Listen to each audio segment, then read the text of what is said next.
हमारी रीने हमें बताती है एकेडमी एरिया के इर्द गिर्द बहुत सारी नोबल शॉप्स हैं क्योंकि यहाँ पे नोबल्स के बच्चे भी पढ़ते हैं और इसीलिए यहाँ पर ये सब कुछ है। लेकिन वो रेस्टोरेंट जो मैंने चूज किया जिसमें मैं कार्सियों के साथ जाकर खाना खाऊंगी वो उनमें सबसे ज्यादा एक्सपेंसिव था। तो तभी वेटर कहता है आपका खाना पहुंच चुका है। तो हमारी हम सोचती है लेकिन यहाँ आने से पहले भी कार्सियों ने मुझे मना किया हम किसी और कैफे ना चले जाएं। तो रीना कहती है तुम्हें भूख नहीं लगी? वो कहता है लगी तो है लेकिन ये रेस्टोरेंट बहुत ज्यादा महंगा है। तो तब वो लोग अंदर आ गए थे लेकिन कार्सियोन कहता है रीने क्या सच में ये ठीक रहेगा? क्या हो अगर इस बार मैं पे कर दूं, अगली बार तुम पे कर देना ना, ये बहुत ज्यादा महंगा रेस्टोरेंट है। तो रीने कहती है फिर मैं अपना प्रॉमिस कैसे फुलफिल कर सकूंगी अगर तुमने बिल पे कर दिया तो। और वैसे भी ये सारे के सारे पैसे उनको मैंने जो मेडिसिन बेची है ना उसके बदले मुझे मिले हैं, तुम फिक्र ना करो। वो कहता है अच्छा। तो तब वो चम्मच और कांटा उठा लेता है। वो कहता है फिर ठीक है अब मैं खाना शुरू करता हूँ। वो सोचती है चलो जब तक मेरे पैसे नहीं है तब तक ये आराम से खा सकता है।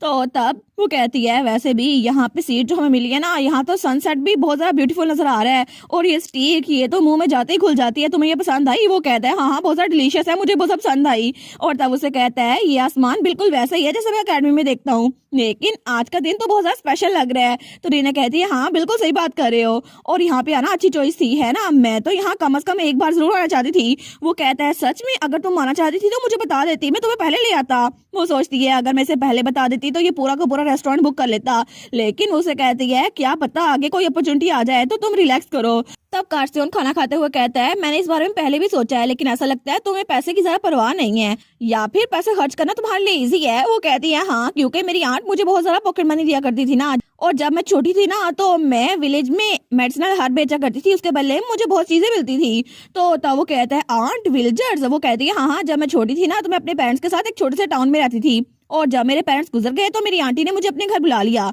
वो कहता है अच्छा। तो हमारी रीना कहती है नहीं ये कोई सैड स्टोरी नहीं है, मेरे अंकल और आंट बहुत ज्यादा अच्छे इंसान है। और इस तरह टाइम गुजरता गया और अब मैं हर बार उनकी डेथ एनिवर्सरी पर उनके पास फ्लावर लेकर जाती हूँ। तो तब कार्सियोन कहता है मैं उम्मीद करता हूँ कि वो खुश होंगे तुम्हें ऐसा देखकर। और असल में कार्सियोन को ये पूरी की पूरी स्टोरी पहले से पता थी क्योंकि जेन के जरिए उसने रीने का पूरा बैकग्राउंड इन्वेस्टिगेट किया था, उसे सब कुछ पहले से पता था। लेकिन कार्सियोन वो रीने के मुंह से ये सब कुछ सुनना चाहता था इसलिए उसे बात कर रहा था और इस वक्त कार्सियोन उसको अच्छा लगा क्योंकि ये इन्फॉर्मेशन रीने खुद बता रही थी और कार्सियोन उसको तो ये बहुत ही ज्यादा अच्छा लग रहा था।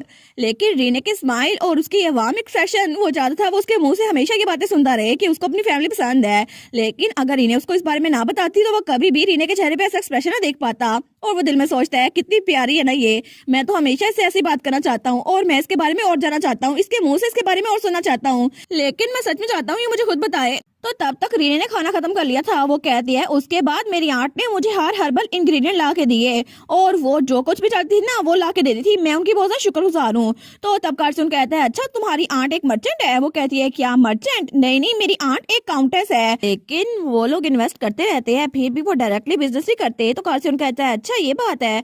वो सोचती है मे भी मेरी आंट रिच है ना क्योंकि ज्यादातर कॉमनर्स और नोबल्स जो कि इस अकेडमी में आते हैं वो रिच फैमिली से ही है। लेकिन फिर भी मैंने मेडिसिन कुन को भी तो बेची थी ना, मैं भी तो एक तरह से रिच ही हो गई ना। लेकिन मैं अपने आप को इतना रिच नहीं कह सकती क्योंकि मेरी फैमिली सिचुएशन थोड़ी कॉम्प्लिकेटेड है क्योंकि मेरी मॉम और मेरी आंट वो काउंट आर्मेरिया की दो बेटियां थी और इस तरह उन दोनों के पास ही मौका था काउंट का हेड बनने का। लेकिन मेरी मॉम उनको हेड बनने में कोई भी इंटरेस्ट नहीं था और इसलिए उन्होंने हर्बल रिसर्च पे ज्यादा फोकस किया। लेकिन मेरी आंट उन्होंने अपने लिए घर धमा ढूंढ लिया जो कि उनके साथ रहता था और इस तरह वो काउंट और काउंटेस बन गए। और उसके बाद मेरी मॉम उनको मेरे फादर से प्यार हो गया जो कि एब्सेंथियस एम्पायर से थे जहां से कुन है। और एब्सेंथियस एम्पायर का ये रूल है कि वहां पे जो लार्ज फैमिलीज है ना उनके पास सरनेम होता है लेकिन मेरे फादर का कोई सरनेम नहीं था और इसीलिए मुझे लगता है मेरे फादर भी एक कॉमनर थे और इसीलिए मैं एक कॉमनर फादर और एक नोबल मॉम की बेटी थी। लेकिन आंट ने मुझे अडॉप्ट करने की कोशिश की तो थी फिर भी वो काम नहीं बन सका। तो तब कार्सियोन कहता है रीने क्या हुआ? वो सोचती है ओ नो मैं तो सोची जा रही थी। तो रीने कहती है अरे हाँ तुम मेरे चाइल्डहुड के बारे में सुन के बोर तो नहीं हो रहे होंगे? वो कहता है नहीं नहीं बिल्कुल भी नहीं, तुम मुझे बताओ ना तुमने हर्ब्स के बारे में कहाँ सीखा? वो कहती है मैं तो बुक्स पढ़ती थी लेकिन जिन हर्ब्स के बारे में मुझे बुक से पता नहीं चलता था ना मैं अपनी मॉम से पूछती थी और मेरे डैड से और वो लोग हर्ब कलेक्शन में बहुत ही ज्यादा अच्छे थे। तो वो कहता है अच्छा ये तो बहुत ज्यादा इंजॉयबल होगा ना और तुम्हारी आंट भी तुम्हें बहुत ज्यादा प्यार करती होंगी? वो कहती है हाँ बिल्कुल, मेरी आंट वो हमेशा मेरा ध्यान रखती थी। तो रीने कहती है मैं तब से अपनी बात कर रही हूँ तो मुझे अपने बारे में बताओ ना। वो कहता है नहीं मैं तुम्हारी स्टोरी सुनना चाहता हूँ। तो हमारी रीने कहती है अच्छा छोड़ो ना मेरी बात को, अपनी फैमिली के बारे में बताओ। वो कहता है अच्छा मेरी फैमिली। लेकिन तभी वहां पर एक और लड़की आती है, वो कहती है कार्सियोन। तो तभी वो उनके टेबल पे रहती है वो कहती है क्या इत्तेफाक है ना, बहुत दिनों बाद मिले कार्सियोन। तो हमारी रीने कहती है क्या तुम इसको जानते हो। वो सोचती है कार्सियोन ने तो कोई रिस्पॉन्स ही नहीं दिया, लेकिन कार्सियोन वो कहता है नहीं मैं इसको नहीं जानता। तो वो लड़की वो कहती है क्या, तो तब वो कहती है क्या ये मैटर करता है मैं कौन हूँ, चाहे लॉर्ड कार्सियोन मुझे जानते हो या ना जानते हो, लेकिन लॉर्ड कार्सियोन के साथ रहने के लिए सिर्फ मैं ही सुटेबल हूँ, इस जैसी कोई लड़की नहीं।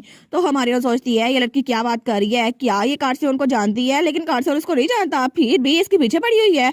तो कार्सियोन कहता है रीने क्या तुमने अपना खाना खत्म कर लिया। वो कहती है हाँ। तो तब वो लड़की कहती है मैंने तो अकेडमी में एक रूमर सुनी थी कि तुमने एक लड़की को पसंद किया हुआ है, लेकिन अब मैं इसको देख रही हूँ। तो ये लड़की तो रीने सोचती है क्या ये मेरी बात कर रही है, तो वो तो बहुत जोर से हंसने लग जाती है।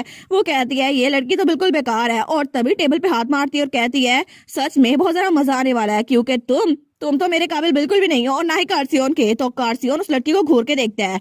तो वो लड़की वो तो हमारे रीने को घूरी जा रही थी, वो कहती है कितना इंटरेस्टिंग है ना, बहुत ही जरा इंटरेस्टिंग, मुझे नहीं पता तुम्हारी हॉबी क्या है।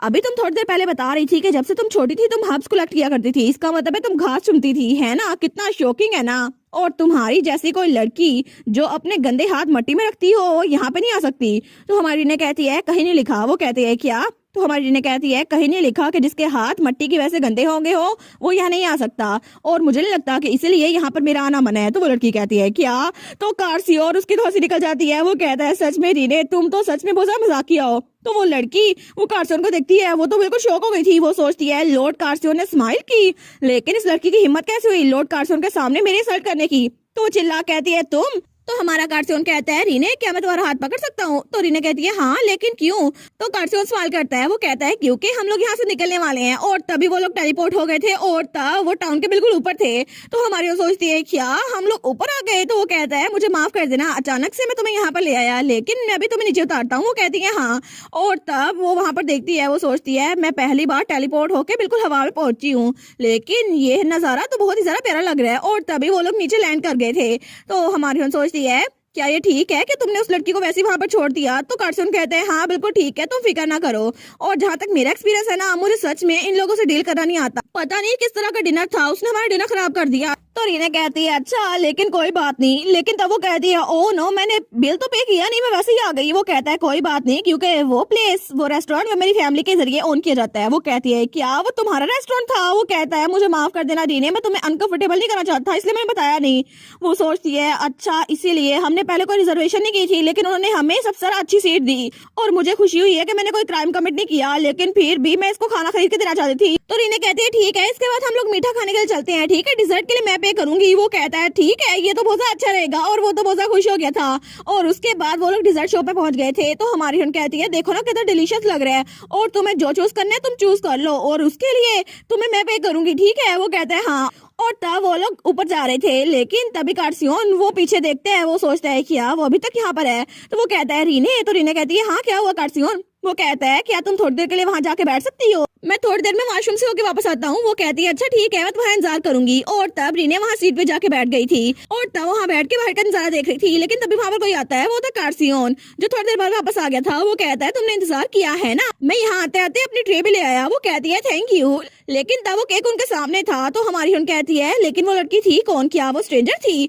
तो कार्सियोन कहता है मुझे नहीं पता, बहुत सारे लोग हैं जो मुझे वन साइडेडली पसंद करते हैं। तो हमारी सोचती है अरे हाँ मैं ये बात समझ सकती हूँ, क्योंकि ये ड्यूक का इकलौता वारिस है और बहुत ज्यादा हैंडसम भी है, और बहुत सारी रूमर्स भी इसके खिलाफ फैली हुई हैं, लेकिन कार्सियोन को तो बहुत सारे लोग पसंद करते होंगे। तो हमारी उन कहती है केक डिलीशियस है ना। वो कहता है हाँ हाँ बहुत ज्यादा डिलीशियस है। तो हमारी उन कहती है इतनी डिलीशियस चीजें खा के ना आपको एकदम बहुत ज्यादा एनर्जेटिक महसूस होता है, और इसके बाद हम लोग खाना खा के वापस पहुंचेंगे, ठीक है। तो वो कहते हैं हाँ ठीक है। तो हमारी वो सोचती है मेरे लिए एकेडमी एक ऐसी जगह है जहाँ पे मैं किसी से छुप के रह सकती हूँ, लेकिन मुझे लगता है कार्सियोन को भी बिल्कुल ऐसे लगता है, क्योंकि बहुत सारे लोग उसके पीछे होंगे।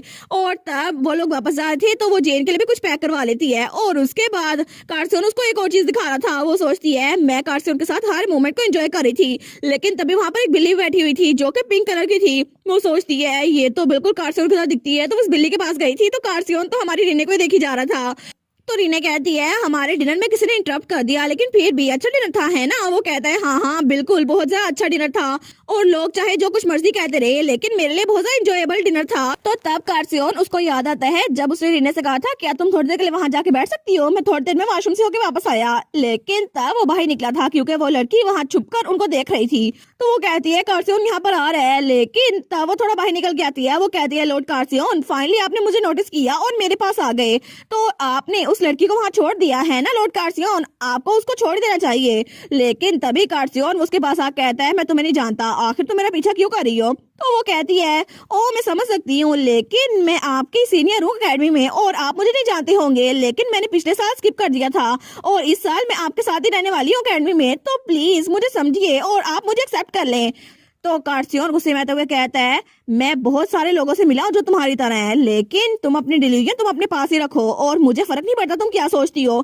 तो वो लड़की कहती है क्या ये सब कुछ उस लड़की की वजह से था, लेकिन वो लड़की आपको अपने फायदे के लिए इस्तेमाल कर रही है, क्या आप देख नहीं सकते वो आपको आपके स्टेटस के लिए अप्रोच कर रही है। तो तब कार्सियोन कहता है क्या तुम कह रही हो कि वो मेरा फायदा उठाना चाहती है? तो वो कहती है जी बिल्कुल, आखिर उस जैसी फिल्टी रैथ वो आपके पास क्यों ही आएगी, उस जैसी कॉमनर आपका फायदा उठाना चाहती है, इसीलिए ये बहुत रिडिकुलस है। तो कार्सियोन वो जोर से हंसता है। तो वो लड़की कहती है क्या आप हंस क्यों रहे हैं? तो कार्सियोन हंसते हुए कहता है सच में तुम्हें लगता है कि रीने मेरा फायदा उठाना चाहती है? मैं उम्मीद करता हूँ कि वो ऐसा ही हो, लेकिन रीने वो कभी भी ऐसा नहीं करेगी क्योंकि उसके लिए मैं कभी भी इतना वैल्यूएबल नहीं हो सकता, और अगर ऐसा कुछ हो जाए तो मुझे बहुत ज्यादा खुशी होगी, लेकिन रीने वो ऐसी लड़की नहीं है। तो वो लड़की कहती है क्या? तो कार्सियोन वो तो हंसी जाता था। वो कहता है अगर ऐसा हुआ तो सबसे ज्यादा बेस्ट होगा क्योंकि रीने को मेरी जरूरत पड़ेगी और मैं उसके साथ हमेशा रह पाऊंगा। लेकिन वो थोड़ा सीरियस होते हुए कहता है तुम्हारी हिम्मत कैसे हुई रीने का नाम अपने वल्गर लिप से लेने की? तो वो लड़की तो बहुत ज्यादा डर गई थी। वो कहते हैं ठीक है मैं यहाँ चलती हूँ। तो तब कार्सियोन वापस आया था और तब वो रीने से कहता है रीने आज का दिन बहुत ज्यादा अच्छा गुजरा, थैंक यू सो मच। वो कहती है हाँ मेरा दिन भी अच्छा गुजरा, तो क्या हम लोग वापस चले? वो कहते हैं हाँ चल चलते हैं। और तब वो लोग वापस जा रहे थे। तो वो सोचता है चाहे कुछ भी हो जाए, लेकिन मैं चाहता हूँ रीने मेरे साथ खुश रहे, और चाहे हमारे दरमियान कोई भी आए, लेकिन रीने मैं चाहता हूँ सिर्फ वो मेरे साथ रहे और किसी के साथ नहीं। और तब हमें कुछ हफ्तों बाद का सीन दिखा रहता है। तो हमारी बहन सोचती है तब से कोई स्पेशल इंसिडेंट नहीं हुआ सिवाय उसके कि उस आदमी ने जिसको कोई टेस्ट नहीं था उसने मुझे बहुत सारे लेटर लिखे और अपनी वाइफ के लिए मुझसे बहुत सारे मशवरे मांगे, और मैंने उसको लेटर्स का रिप्लाई भी लिखा। लेकिन आजकल मुझे एक चीज बहुत ज्यादा परेशान कर रही है और वो था हांस। वो तो बहुत ही ज्यादा सताया हुआ था।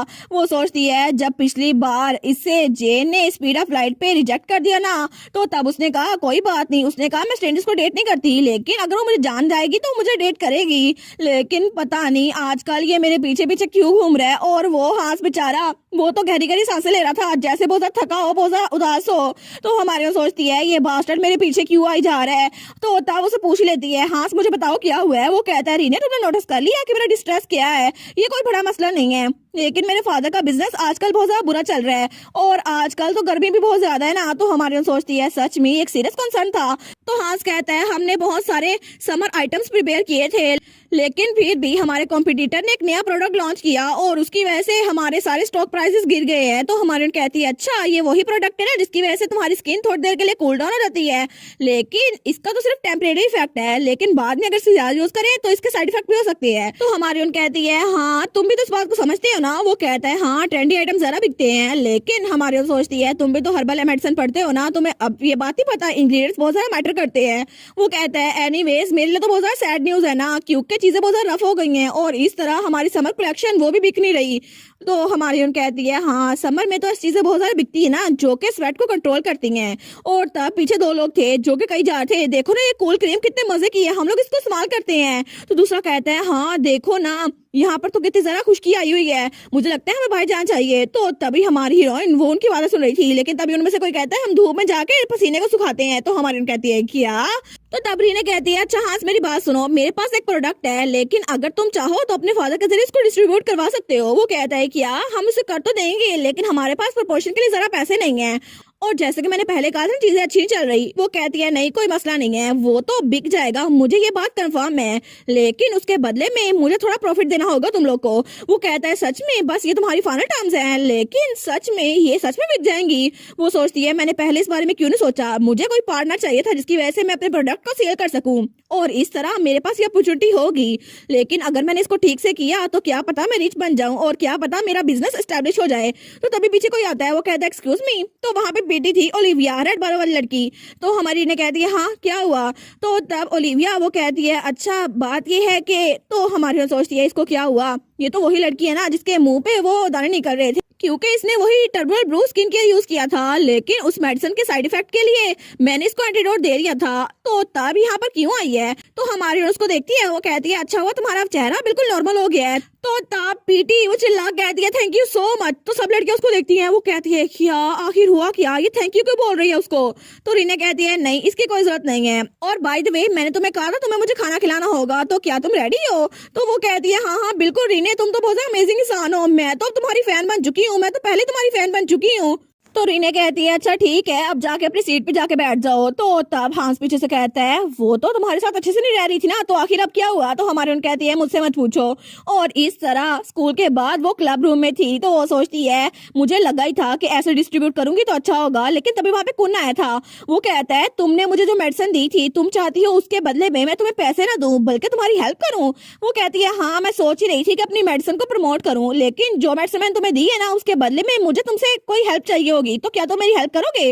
वो कहता है रीने सच में मेरी इंप्रूवमेंट हो गई है क्योंकि तुमने मुझे वो मेडिसिन दी थी, लेकिन मैंने अपने घर से पैसे भी मंगवा लिए हैं और मैं रॉयल फैमिली से हूँ, तुम्हें पता है ना मेरे पास कितने सारे पैसे हैं। तो रीने कहती है हाँ मैं जानती हूँ, चाहे मेरे पास अभी कितने सारे पैसे मर्जी हो जाएं, लेकिन मैं फिर भी एक स्टूडेंट हूँ और मुझे नहीं पता कितने पैसों का मैं क्या करूंगी, तो ये आइडियल नहीं है। इससे अच्छा है कि मैं अपना छोटा सा बिजनेस एस्टेब्लिश कर लूँ ताकि बाद में मेरा काम भी आ जाए। वो कहता है अच्छा ऐसी बात है, लेकिन तब उसको समझते हुए कहता है तुम कोई ऐसी तो नहीं हो जो किसी के वर्ड से कन्विंस हो जाए, लेकिन फिर भी मैं तुम्हारी हेल्प करूंगा, स्पेशली जब तुमने मेरी हेल्प की थी और मैंने अपनी एल्फ मदर से बहुत कुछ सीखा है। वो कहती है अच्छा तुम्हारी एल्फ मदर से? लेकिन तभी वो कहती है क्या एल्फ, तुम्हारी मॉम एक एल्फ है? तो प्रिंस कुन कहता है हाँ बिल्कुल मैं हाफ एल्फ हूँ ना। वो सोचती है मुझे लगा ही था कि ये एल्फ की फैमिली से है, लेकिन सच में इसकी मदर ही एल्फ है। वो कहता है मैंने अपनी मॉम से एलिमेंटल मैजिक सीखा था और ये विंड वाला एलिमेंटल मैजिक मैंने उनसे सीखा था, और इसके अलावा मेरे पास बहुत सारी एबिलिटीज है जो मैंने अपनी मॉम से सीखी थी। तो हमारे यहाँ सोचती है अच्छा इसीलिए एल्फ नेचर के बहुत ज्यादा करीब होते हैं। तो पहली बार जब इसने मुझे वो फ्लावर उतारते हुए देखा तो इसको गुस्सा आ गया क्योंकि वो नेचर के करीब था। तो तब रीने कहती है लेकिन मैं पहली बार सुन रही हूँ कि क्वीन वो एक एल्फ है, क्या ये सीक्रेट मेरे साथ होना ठीक रहेगा? वो कहता है ऑफ कोर्स तुम मेरी बेनिफैक्टर हो ना, तो ये सीक्रेट तुम्हारे साथ रहना ठीक ही रहेगा। लेकिन तभी उन दोनों के दरमियान कार्सियोन आ जाता है। वो कहता है मैं भी तुम्हारी हेल्प करना चाहता हूँ रीने, प्लीज अगर वो आदमी तुम्हारी हेल्प कर सकते हैं ना तो मैं भी कर सकता हूँ। वो सोचती है मुझे लगा ही था इतनी खामोशी क्यों है, लेकिन ये कहाँ से आ गया। तो तब कौन कहता है अगर तुम्हें हर्ब्स को कलेक्ट करना है ना तो डेलिकेट और जेंटल हैंड चाहिए होंगे, लेकिन तुम्हारे हाथ मुझे तो लगता है गुस्से से भरे हुए हैं। तो कार्सियन उसके तरफ घूर कर देखता है, वो कहता है तुम्हें मैं दिखा दूं कि मेरा गुस्सा कैसा होता है, तुम सच में तो नहीं चाहते ना कि मैं तुम्हें मुक्का मारूं? तो तभी रीना उन दोनों के दरमियान आ जाती है। वो कहती है ठीक है बस बहुत हो गया, अब लड़ना बंद करो और जाके काम करो। और तब वो कहती है जितने ज्यादा हाथ होंगे ना उतनी मेरी हेल्प होगी, तो जल्दी करो, मैं दोनों को सेम अमाउंट दूंगी, तो दोनों पे मैं ट्रस्ट कर सकती हूँ है ना? तो कार्सियन कहता है रीने मुझे और अमाउंट देना ना, मैं तुम्हारी जरा हेल्प करूंगा। वो कहती है मैं चेक करूंगी ना कौन एफिशिएंटली काम करता है, फिर मैं उसको और जरा अमाउंट दूंगी, लेकिन तुम लोग को मेहनत करनी होगी। तो वो कहता है हाँ बिल्कुल, क्योंकि मैं चाहता हूँ कि मैं रीने का इकलौता और बेस्ट एम्प्लॉय बन जाऊं, इसलिए प्लीज रीने मैं तुम्हारे लिए कुछ भी कर सकता हूँ। तो रीने कहती है अच्छा ठीक है, लेकिन कार्सियोन वो तो उड़ के बाहर जाने लगता है। वो कह रहा है तुम्हें हब चाहिए ना, मैं अभी लेके आता हूँ। तो हमारी रीने कहती है कम अज कम पैरों पे चल के तो जाओ, तुम उड़ के रहे हो। तो कार्सियोन तो उड़ के बाहर निकल गया था और पीछे कुन और हमारी रीने रह गई थी। तो कुन कहता है रीने मुझे माफ करना कि मैं तुम्हारे साथ ऐसी बात डिस्कस कर रहा हूँ, लेकिन मुझे लगता है कि तुम्हें कार्सियोन थोड़ा संभल के रहना चाहिए, क्योंकि कार्सियोन ऐसा लगता है तुम्हें बहुत ज्यादा पसंद करता है। तो रीने कहती है हाँ मैं जानती हूँ, लेकिन ये बहुत ज्यादा अजीब होता अगर मैं ना जानती, पूरे स्कूल को ये बात पता है।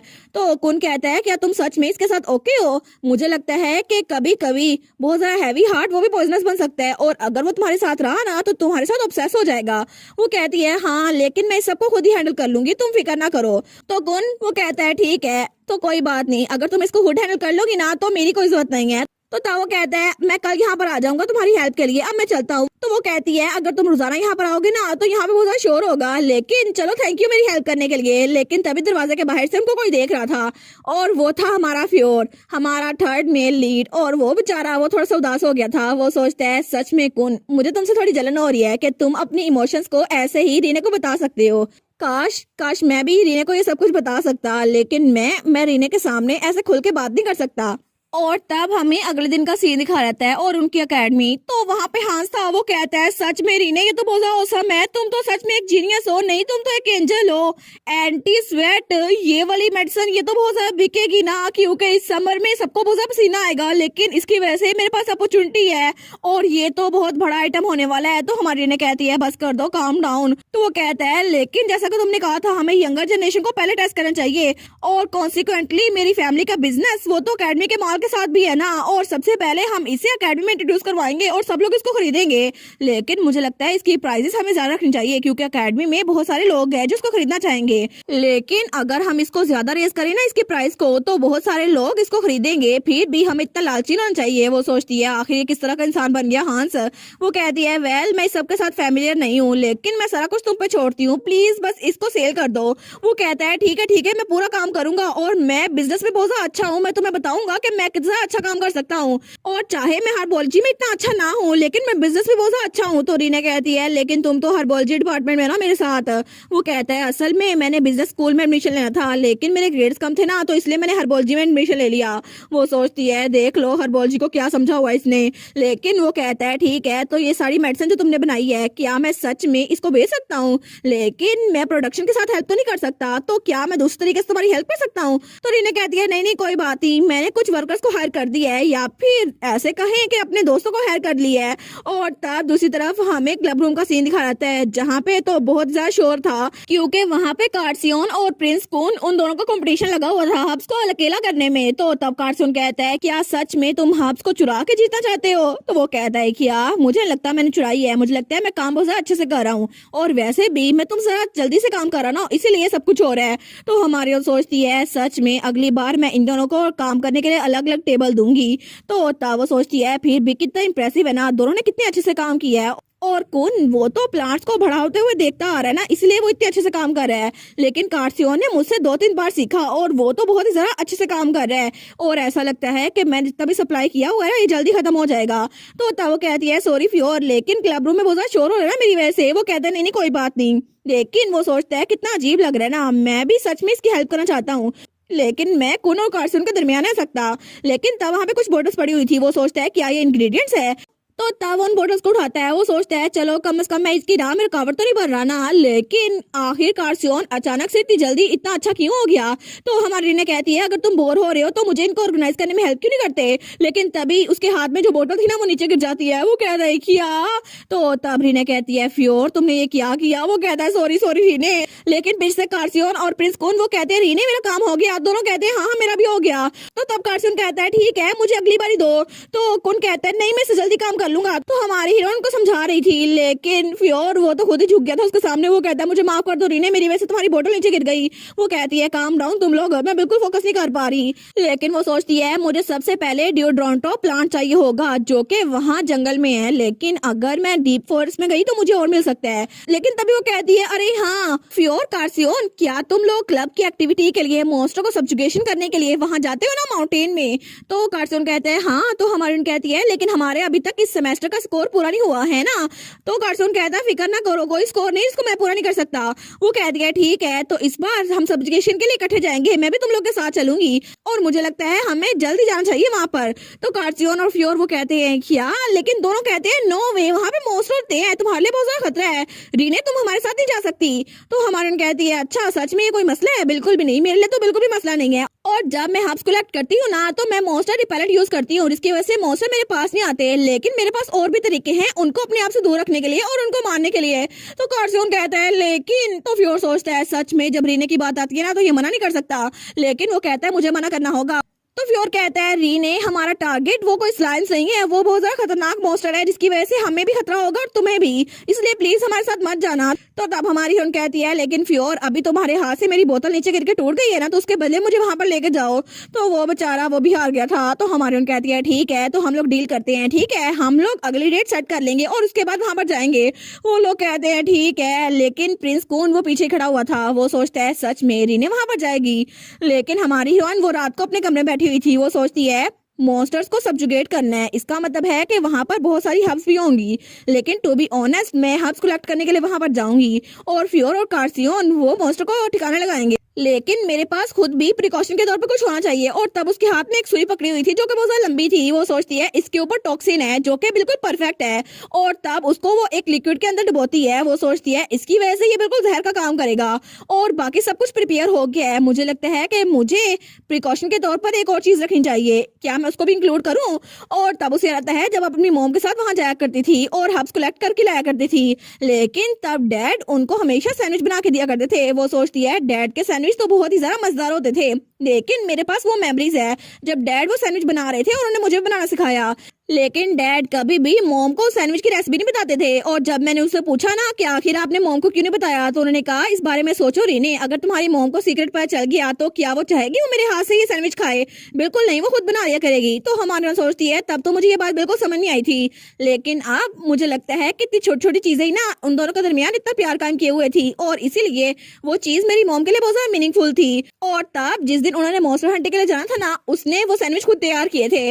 वो कहती है मैंने कितने लंबे अरसे बाद ये काम किया है ना, लेकिन मैंने कुछ ज्यादा ही बना लिए। और वो सोचती है फिर भी अगर मैं कार्सियोन और फ्योर से कहूँ कि वो इसको खाएं तो क्या वो इसको खा लेंगे? लेकिन वो सोचती है मुझे थोड़ा अजीब लग रहा है कि क्या वो लोग इसको खा लेंगे जो कि मैंने खुद बनाया है, जो कि कॉमनर है। लेकिन कार्सियोन तो इसको खा के बहुत ज्यादा खुश होगा अगर मैं उसको पॉइजन भी दे दूं। वो सोचती है फिर भी मैंने बहुत ज्यादा मेहनत की है क्योंकि मेरे डैड की रेसिपी है और इसका टेस्ट ये तो गारंटीड है ना, और इसको ना खाना ये तो उनका नुकसान होगा। और तब वो कार्सियोन के बारे में सोच रही थी। वो सोचती है कार्सियोन मैं इमेजिन कर सकती हूँ अगर मैं उसको ये सैंडविच दूंगी ना तो वो कितना खुश होगा। वो कहेगा सच में रीने ये तुमने खुद बनाया अपने हाथों से, और वो तो बिल्कुल इसको किसी गिफ्ट की तरह ट्रीट करेगा और इसको बहुत ज्यादा आराम से उठाएगा और खुद खाएगा। लेकिन तब उसकी स्माइल मुझे बहुत ज्यादा अच्छी लगेगी। लेकिन क्या मैं कार्सियोन को कुछ ज्यादा इमेजिन नहीं करने लग गई? और तब वो अपने हाथों को देखती है। वो सोचती है मैं सच में चाहती हूँ कि मैं कार्सियोन की स्माइल देखूं, लेकिन जब भी वो मेरे साथ होता है वो बहुत ज्यादा स्माइल करता है। और वो सोचती है मैं उम्मीद करती हूँ कि कार्सियोन इन सैंडविच को खाते हुए एंजॉय करे जैसे कि मैं इमेजिन कर रही हूँ। और मे भी सिर्फ मेरी इमेजिनेशन है, लेकिन इस इमेजिनेशन को सोच के ही मेरे दिल में बहुत ज्यादा खलबली मच रही है, और सच में उस बारे में सोच के ही मेरा दिल बहुत ज्यादा तेज से धड़क रहा है। और हमारी रीने वो भी कार्सियोन को पसंद करने लग गई थी।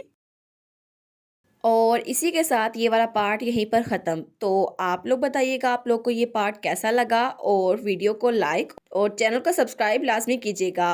बाकी वीडियोस का लिंक भी स्क्रीन पर नज़र आ रहा होगा, तो काइंडली उनको भी चेकआउट कर ले। और thank you so much for watching my videos. Stay safe, bye bye.